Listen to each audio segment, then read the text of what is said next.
Today in Cannabis News, a recent survey shows a steady increase in cannabis consumption in elderly populations during 2020.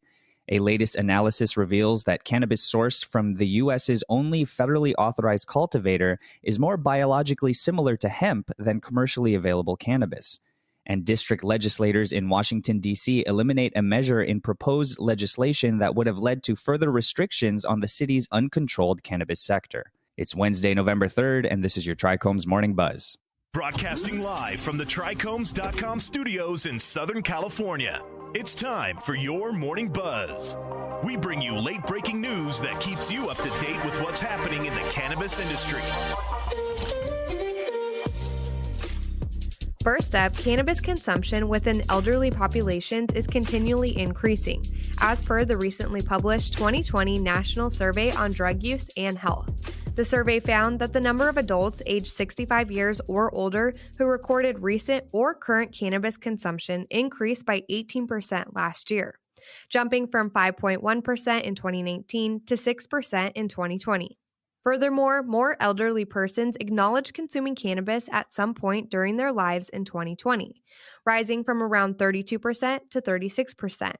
Indicating a prospective societal adjustment in elderly populations' readiness to acknowledge past cannabis use.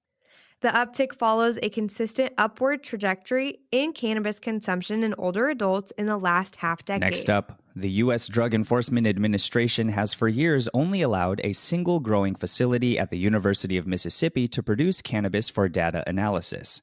However, a recently released analysis found that cannabis from the university is biologically different from that which is sold by dispensaries in legal states, casting doubts regarding the effectiveness of research methods that rely on cannabis from the federally permitted supplier. Analysts examined the chemical makeup of wild-grown hemp, farmed hemp, federally sourced research-grade cannabis, and numerous cannabis cultivars currently on the market.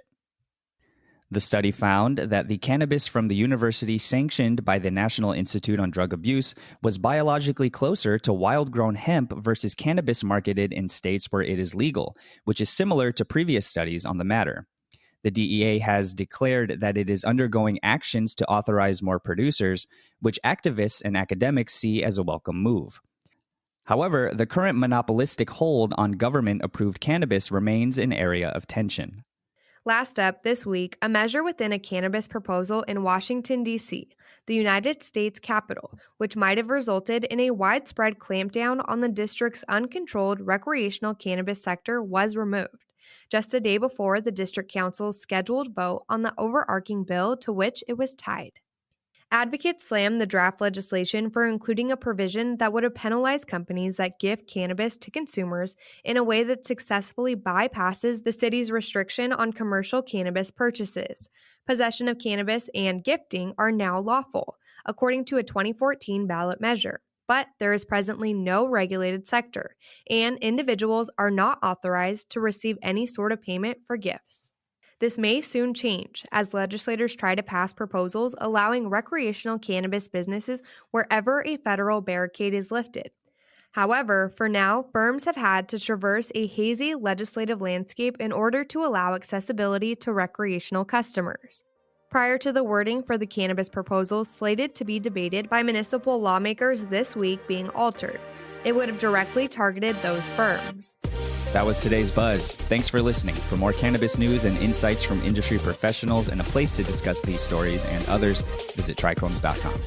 And be sure to catch up with all of our other cannabis industry-related podcasts like Hash It Out, Tech in Cannabis, or the International Cannabis Conversation wherever you get your podcasts.